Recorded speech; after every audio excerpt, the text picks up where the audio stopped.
Merci, bonsoir à tous. Bonsoir à ceux qui sont en visio un peu plus loin. Donc, moi, je suis Franck Gauthier, je suis le DRH de la branche FH Construction du groupe FH. Donc, c'est la branche bâtiment promotion immobilière du groupe FH qui représente à peu près 8500 collaborateurs en France et 11 000 avec nos entités en Europe. Alors, finalement, ma présence là, moi, je suis le monde de l'entreprise, je suis le monde d'après, finalement, les étudiants.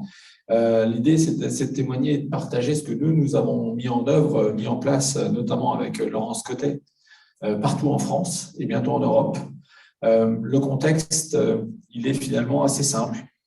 C'était en 2019, après une journée de travail, un de nos salariés, entre 28 ou 29 ans, prend sa voiture pour rentrer chez lui, va déposer un ami. Il y a un embouteillage finalement dans une grande ville de métropole de l'Ouest. Et puis à un moment donné, il y a un embouteillage et il décide de faire demi-tour sur la deux voies. Enfin, il y avait juste une bande blanche au milieu. Malheureusement, il y avait un motard. Et ce motard, il l'a tué. Et à partir de là, finalement, on s'est aperçu qu'il avait finalement consommé du cannabis tout de suite, on a vu. Et puis, les analyses de sang ont aussi démontré qu'il avait consommé de la cocaïne pendant la journée. Et pourtant, il avait 28-29 ans et il était jeune par rapport à ça. Et on n'a absolument rien vu. Personne, finalement, dans son encadrement, dans son entourage, finalement, n'avait signalé quelque chose, n'avait perçu quelque chose. Et malgré tout, il a tué un père de famille. Et ça a vraiment sensibilisé l'entreprise. En 2019, c'était fin 2019, deuxième semestre.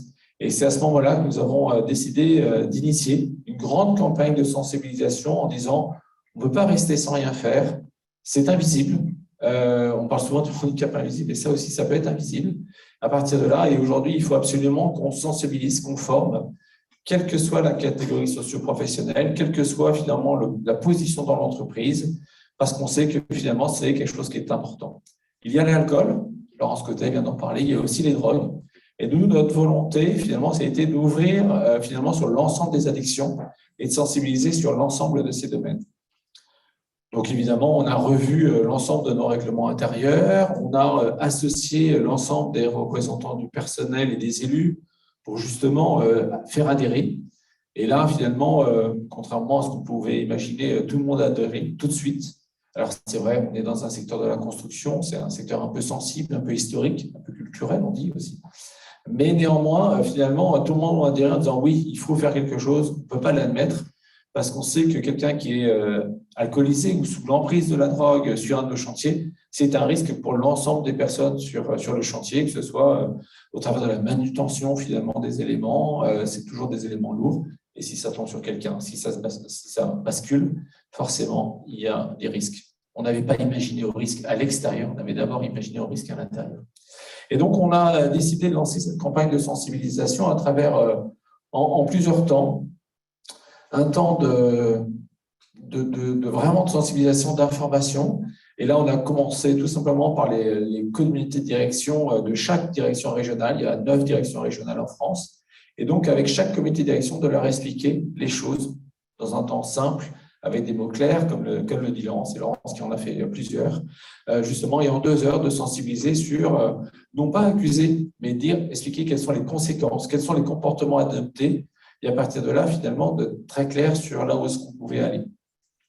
Notre idée aussi, c'est de sensibiliser avec un message clair, on n'est pas sur le zéro alcool. C'est très difficile de viser le zéro alcool. Par contre, c'est de viser l'alcool raisonnable. C'est 2 verres tous les jours et pas tous les jours. C'est ça, Laurence. Et l'idée, c'est ça, c'est de dire, on peut pas difficilement éviter l'alcool mondain, l'alcool des cocktails, l'alcool avec les clients, le pot sur le chantier, qu'on cultive justement cette animation, cette cohésion des équipes à la fin d'un projet.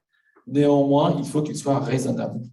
Et donc, on a décidé de travailler sur ce raisonnable, d'expliquer pourquoi on était raisonnable, comment on pouvait devenir raisonnable avec des doses, avec les conséquences finalement de la consommation, que ce soit dans l'alcool ou dans la drogue.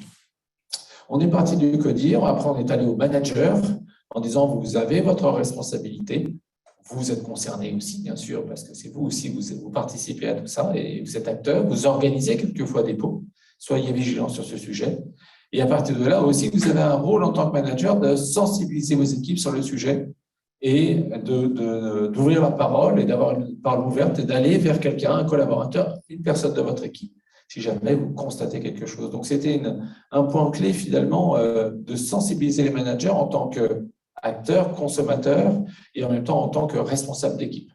Et puis, progressivement, on est descendu jusqu'à aller sur les chantiers et d'aller progressivement sur 100% de nos chantiers pour sensibiliser les ouvriers, les chefs d'équipe, les chefs de chantier, justement à la consommation raisonnable qu'on pouvait avoir.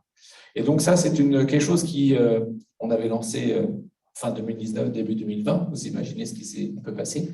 On a eu des difficultés parce qu'on a eu la volonté de ne pas le faire en distanciel, de le faire en présentiel, parce qu'il faut libérer la parole, il faut des échanges.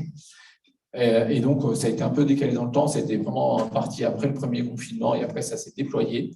Et au cours de chaque sensibilisation, il y a un test anonyme. Là aussi, on voulait démystifier absolument le test et de dire, on va vous expliquer les conséquences et à la fin, on fait un test anonyme, on met tout ça dans une boîte et on regarde les conséquences. À chaque fois, il y a un test positif, ou plusieurs. Et donc, clairement, finalement, il y a un test positif. Finalement, il y en a à l'alcool, un peu sur les chantiers, ça c'est vrai, mais on en a beaucoup à la drogue. Donc, c'est clairement une sensibilisation qu'on doit avoir de tous les jours. Et l'objectif, c'est vrai que c'est de poursuivre, parce que la sensibilisation, c'est bien, après, c'est d'entraîner. Et c'est vrai que c'est dans cette dynamique-là que finalement, on s'est lancé dans le janvier sobre pour justement continuer de communiquer. Parce que le risque, c'est de faire une action de sensibilisation et de s'arrêter derrière.